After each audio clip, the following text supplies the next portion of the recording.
Fala, meu povo! Tudo certinho com vocês? No vídeo de hoje eu quero falar justamente sobre os desafios e as peculiaridades de viver num país onde você não fala a língua.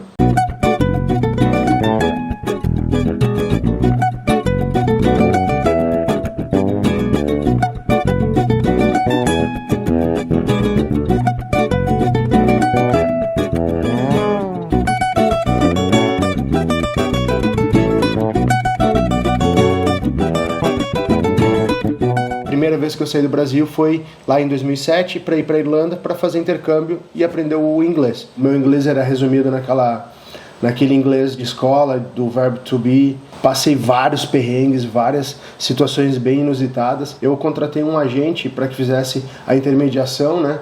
Um marinheiro de primeira viagem sempre é mais difícil, tudo é mais sofrido. Ele me falou, olha, eu estou te mandando pela Inglaterra e a imigração da Inglaterra geralmente é conhecida por ser um pouco chata, por serem bem complicados, mas você está indo com toda a documentação de maneira legal, então você não precisa ficar preocupado. Porém, se a imigração deles não te deixarem passar ou entrar lá, você é deportado e você volta para o Brasil e aí você acaba perdendo tudo aquilo que você investiu. E no meu caso, né, eu acabei tendo que investir todo o dinheiro que eu tinha, todo o pouco dinheiro que eu tinha acumulado na minha vida. Tinha 24 anos de idade, então se eu não pudesse ir e tivesse que retornar para o Brasil, a minha vida ia ficar numa situação bem complicada. Eu não falava nada de inglês, então ele pegou e colocou as cartas, um número, né? Um número 1, 2 e 3, e eu deveria apresentar esse dinheiro então pro agente de imigração. Na minha época, você tinha que fazer um depósito de 1.000 euros, que era o valor que você tinha que provar que você poderia se manter por durante algum tempo e tudo.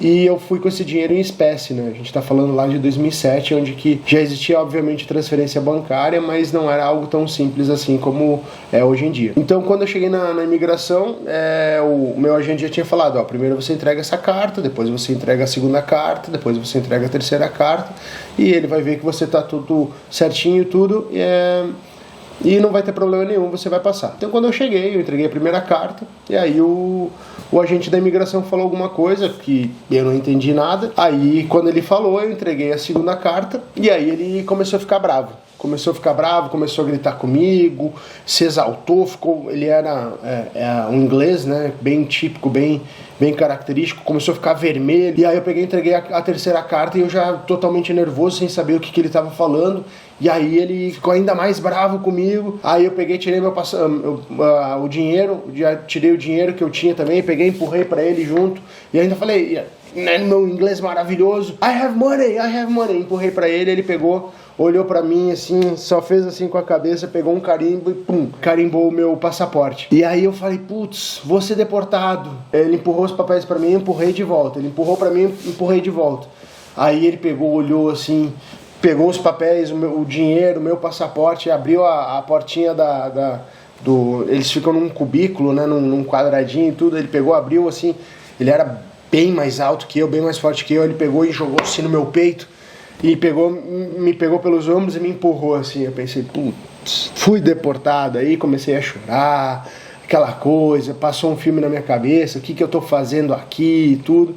E aí eu fui caminhando e tudo, de repente do nada alguém grita lá, Irlanda? Aí eu, Irlanda, aí eu peguei e acabei entrando lá também. Quando eu cheguei já na Inglaterra, por não falar a língua, por não falar o idioma, já comecei passando alguns perrengues. Da mesma forma que tinham várias outras pessoas também nessa mesma situação e tudo, porém é aquilo que eu falei, né? Pelo menos na minha opinião, na minha experiência, você acaba tendo um contato meio que indireto por conta de filmes. Eu tinha os meus amigos também, eles já falavam o inglês, por mais que seja de uma maneira não tão presente na nossa vida, o inglês ele faz um pouquinho parte do nosso cotidiano, e eu acho que acaba sendo muito mais fácil. Com 3 meses de Irlanda eu já conseguia me comunicar, já conseguia conversar com pessoas, eu já dava aula de jiu-jitsu na academia em inglês também, para irlandeses, então acabou que eu acredito que eu consegui aprender o idioma de uma maneira bem fácil, bem rápida. Quando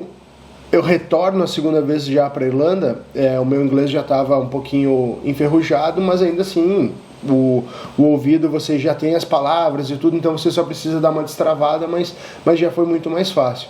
Quando aconteceu a pandemia lá em 2021, a gente decidiu mudar para a Suécia. A gente foi inicialmente um casal de amigos nossos, a Naila e o Caê, nos recepcionou lá. Um beijo para vocês, Nailinha, Caê, saudade de vocês. E aí depois disso a gente foi morar sozinho, a gente alugou uma casa, dividindo também, e aí é justamente neste momento que as coisas começam a ficar um pouquinho inusitadas, digamos assim. Porque por mais que os suecos eles falem o inglês e falam muito bem, diga-se de passagem, o idioma oficial deles é o sueco. Eu comecei a treinar jiu-jitsu também já lá na Butchers Academy, do nosso grande Rafael Cordeiro. Forte abraço para você, irmão. As aulas elas eram conduzidas em inglês, mas todos os alunos, ou a grande maioria dos alunos, falavam sueco. O Rafael não falava um sueco tão bom, tão fluente, ao ponto de se sentir seguro para dar as aulas em sueco, mas ele entendia muita coisa. No meu caso em específico, eu não entendia nada. Só falava obrigado, bom dia, e era isso. Por mais que as pessoas no dia a dia elas pudessem ter a condição de se comunicar no inglês, quando você está numa cultura diferente, onde que o idioma oficial acaba sendo um idioma que você não domina, é sempre um pouquinho desafiador. E é justamente por isso que acaba sendo muito interessante, eu acredito, você que esteja pensando hoje em sair do Brasil, analisar isso. Para qual país você gostaria? A maior parte dos países onde as pessoas acabam pensando em migrar, de uma maneira geral, acaba sendo países de língua inglesa, né? Então, os países de maior visibilidade hoje, sem dúvida nenhuma, são Estados Unidos, Inglaterra.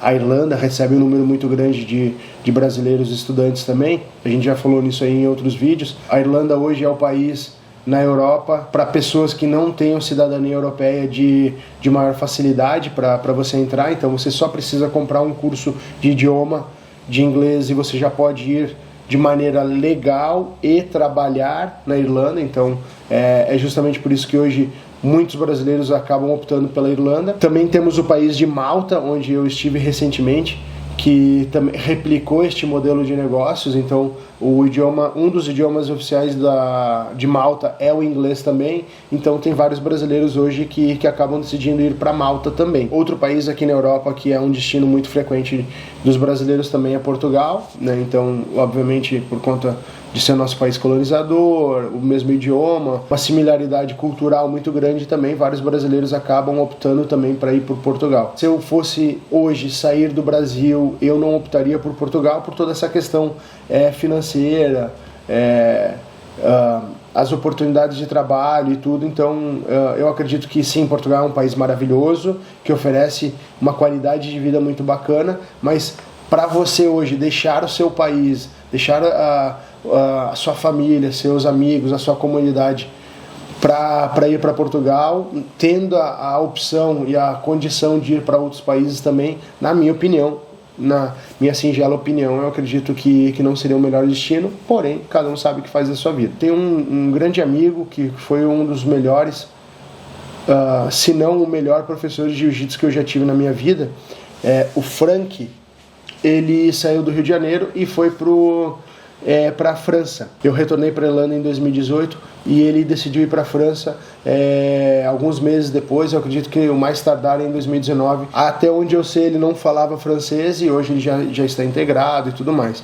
Então acaba que é justamente essas questões e essas peculiaridades que você tem em termos de cultura e principalmente de idioma. Você tem que entender que quando você muda para um país, se você não tem a cidadania europeia ou daquele país, você vai ter que ir para a imigração daquele país e se apresentar lá.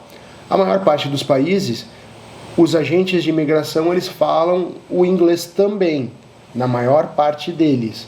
Porém, alguns países eles já não têm essa predisposição, esta vontade de falar num idioma que não seja o deles, e a gente tem que levar isso em consideração e entender também. A gente sabe que no Brasil, obviamente, o nosso idioma é o português, e também as pessoas que querem morar no Brasil, por via de regra, deveriam saber se comunicar em português. Então é esperado que se você for para um outro país, você tenha que ter condições de se comunicar com um agente de imigração. Quando nós fomos para a Suécia, felizmente as pessoas falavam inglês, mas acaba que todos os documentos, quando eles saem, eles não saem em inglês, eles saem em sueco. Você tem que estar preparado para enfrentar esses desafios também, essas pegadinhas, de chegar, ter um documento que está aí escrito no idioma que você não domina.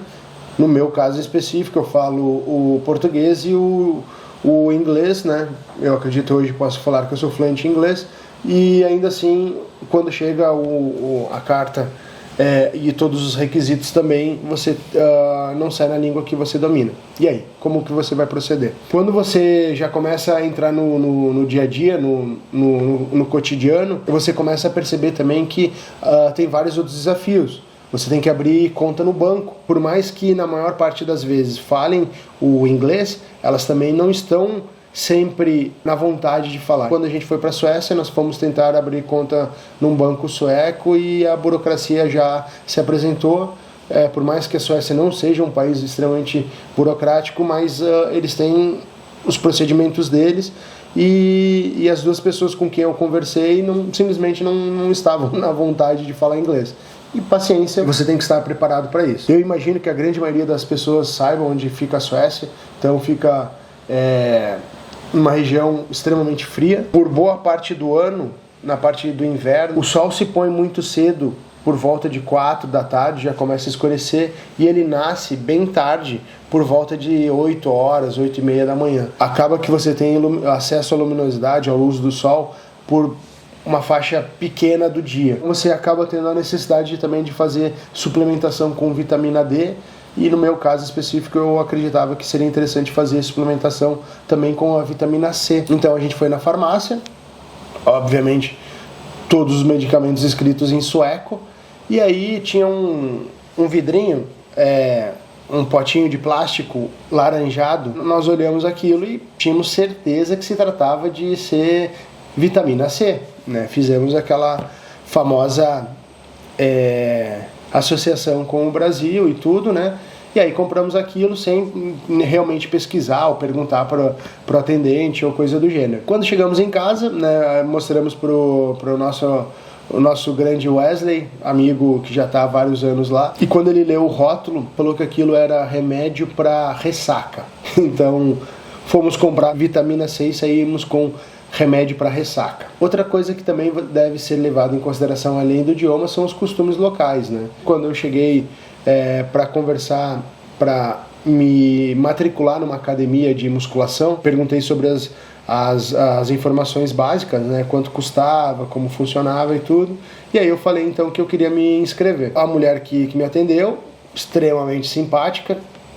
Só que não, quando eu estava preenchendo, ela me falou depois que eu já tinha iniciado o processo, que existia um outro plano que eu poderia me inscrever e ter acesso a todas as academias de todo o país. E este plano seria, 10 euros mais caro por mês. Para mim aquilo se mostrou interessante porque você acaba não sendo limitado a uma única academia, você tem acesso a outras academias também. Para quem mora em cidade grande ou para quem viaja bastante, acaba sendo bem interessante. Falei, olha, eu quero fazer esse plano. A mulher já me deu um olhar mortal. Falei, bom, sinto muito, vamos continuar. Então ela teve que recomeçar também. Então quando ela estava preenchendo e tudo, chegou no final, na hora de pagar, ela me cobrou o valor anual. Eu falei, não quero pagar o valor anual. Eu sei que o valor anual eu tenho, um mês de desconto, algo do gênero, mas eu estou interessado em pagar mesmo que eu esteja fechando um contrato de 1 ano, eu prefiro pagar mensalmente. Aí ela olhou para mim e falou, não, mas da maneira como nós trabalhamos, você tem que pagar o ano inteiro. Eu falei, não, mas eu não tenho interesse, eu quero pagar mensal, até porque aqui na placa está escrito que este valor é mensal. E ela falou, está escrito, mas que você tem que pagar o valor anual também. Aí eu falei, putz, mas eu não tenho interesse nenhum dessa maneira. Aí ela, de uma maneira extremamente educada, carinhosa, olhou para mim e falou o seguinte, então você volta para casa, leia o nosso website, consulte de maneira total e só depois disso você vem aqui na academia. Eu falei, mas o seu trabalho é me passar todas as informações. Ela falou, não é assim que as coisas funcionam aqui na Suécia. Quando você está morando numa cultura diferente, você tem que estar preparado para ter serviços de uma maneira completamente diferente também. Algumas pessoas me falaram depois também que muito provavelmente essa era uma má profissional, Mas outras pessoas também que já tinham mais experiência na Suécia falaram também que acaba meio que sendo comum também. Para quem já foi, por exemplo, no Rio de Janeiro, como turista, sabe que o serviço, principalmente em restaurantes, é muito famoso justamente pelos atendentes, pelos garçons, serem um pouquinho mal-humorados. É hábito, é o costume deles também. Isso não é uma regra, mas é uma situação, uma característica que acontece muito também. Da mesma forma que isso acontece na cidade do Rio de Janeiro, acontece em outras grandes cidades onde o turismo acaba sendo muito grande. Por exemplo, Paris, Londres, Roma. Quando você vai fazer todas as buscas, digamos assim, online, busca de casa, por serviços e tudo, obviamente, então você acaba tendo todos os websites e todos os sinais, todas as propagandas sempre na língua local. Então, neste caso, quando nós morávamos na Suécia, não era diferente também. Então, quando você faz uma procura online, acaba que facilita muito a sua vida, porque hoje praticamente todos os websites você tem a possibilidade de fazer a tradução, seja para a língua que você quiser, português, inglês e aí vai. Porém, quando você vai para alguns assuntos específicos, né, por exemplo, troca de pneu, mecânico e coisa do gênero também, nem todo mundo fala inglês de uma maneira tão fluente assim. Então, novamente, se você está pensando hoje em mudar para um país cuja língua oficial não seja aquela que você fala, você tem que estar preparado para isso também. Depois de morar na Suécia, então, por 4, 5 meses, nós retornamos para a Irlanda, onde já falávamos o idioma, e agora, recentemente, já completamos 2 anos aqui na Holanda também, onde que, apesar de todo mundo falar o inglês, novamente, o idioma oficial também não é o inglês e é o holandês. Quando a minha esposa Amanda e eu mudamos para cá, para este apartamento onde nós estamos morando, nós tivemos que ligar para a conta do lixo. Na Holanda você paga um valor anual para poder ter direito de colocar o seu lixo na lixeira, né? Então eles te dão um cartão e aí você faz a leitura do cartão e aí ele libera para que você possa colocar o lixo lá, esse lixo de casa, o lixo orgânico. Então o lixo reciclável como o plástico e o papelão, aí eles não têm custos, você simplesmente vai e coloca lá numa lixeira, porém o lixo orgânico você tem que pagar para colocar lá. Nós precisávamos fazer a troca de um para o outro, né, da antiga inquilina para o nosso nome, e aí eu liguei lá e a pessoa que me atendeu, ela simplesmente se recusava a falar o inglês. Eu tenho certeza absoluta que ela entendia tudo aquilo que eu falava, porém ela se recusava, porque eu falava, quando eu terminava a minha frase, ela simplesmente respondia em holandês. Eu falava, olha, desculpa, não estou entendendo o que você está falando, eu peço desculpas por não falar o holandês, eu só falo inglês, mas você pode me ajudar? E a pessoa não simplesmente voltava me respondendo em holandês. Na minha opinião, eu acredito que a pessoa simplesmente estava de má vontade, que não queria falar em inglês comigo, ou talvez essa é a minha opinião, pelo menos. Nós moramos em Heemskerk, que é uma cidade que fica a 25 quilômetros de Amsterdã, uma cidadezinha pequena, e aí já nesta cidade, quando você começa a ir em alguns lugares, você já percebe que as pessoas têm uma dificuldade maior com o inglês. Aqui na academia onde eu treino, por exemplo, quando eu fui me inscrever, a atendente, ela foi uma pessoa extremamente educada, solícita, porém o domínio do inglês dela já não é tão grande, então já percebe-se que ela tem uma dificuldade um pouquinho maior em conversar. E aí quando você vai no supermercado, já tem essas questões também, né? Tipo, a atendente já não fala o inglês tão fluente e tudo, porém eu vejo isso de uma maneira natural e, sendo bem honesto, eu acredito que acaba sendo uma obrigação minha me adaptar e falar o idioma. Então, quando eu encontro pessoas que têm essas dificuldades maiores, eu não acho que isso seja necessariamente ruim, porque eu estou no país dessas pessoas e elas não têm obrigação de falar o meu idioma, ou pelo menos os idiomas que eu falo. Então eu sempre tento ser o mais compreensível possível. No meu caso em específico, eu sempre chego me desculpando por não estar falando o idioma deles e tento me adaptar da melhor maneira possível. Porém, as experiências que eu tive até então, em termos de moradia na Suécia e aqui na Holanda, têm sido bem positivas. E aí você tem eventualmente alguns outros lugares que você viaja, né? Então nós já tivemos em vários países que não falam o inglês e o português. Quando você vai como turista, aí já é uma situação diferente, porque na maior parte dos locais turísticos as pessoas ou elas falam o inglês ou elas, pelo menos, elas se esforçam mais, uma vez que elas dependem muito mais de você, porque você está ali como cliente e tudo.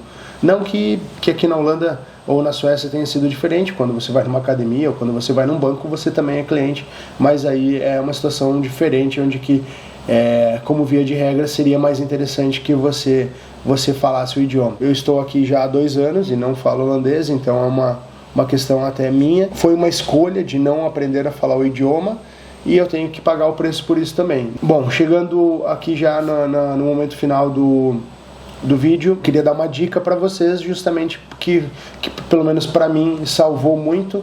Quando nós estávamos indo para a Suécia, tem um app que eu acredito que quem é mais jovem com certeza já deve conhecer, que é o Google Lens. Então é um app que você baixa do Google, mas também já existem outros apps que fazem mais ou menos a mesma coisa, que você simplesmente abre a sua câmera e você direciona para qualquer coisa que esteja escrita e ele faz a tradução simultânea. Exatamente naquele momento ele traduz para você tudo aquilo que está escrito.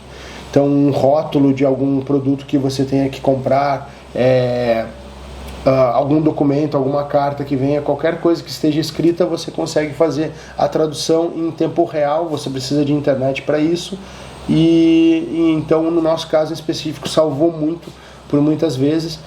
Por exemplo, na Suécia, quando eu fui comprar a vitamina C e eu saí com um remédio de ressaca, visualmente aquilo me pareceu ser uma vitamina C, justamente por tudo que remetia ao Brasil. Eu simplesmente acabei não fazendo a tradução porque não me pareceu necessário naquele momento. Paguei pelo meu engano. Mas para você que estiver viajando para cá, para a Europa, seja a turismo, seja mudando para cá, eu sugiro que você pesquise bastante sobre isso também, ou baixe o app do Google Lens ou algum outro similar que possa vir a fazer a mesma coisa. Porém, você terá necessidade de ter internet, então para quem vir para a Europa, ou compre um chip, um SIM card que te dê acesso, porque você vai precisar, por exemplo, para o Maps, né, para o Google Maps ou algo do gênero. Eu queria saber de você, que já foi para algum outro país que não falava a língua. Eu queria que você, se possível, deixasse aqui nos comentários alguma situação inusitada que você já tenha passado,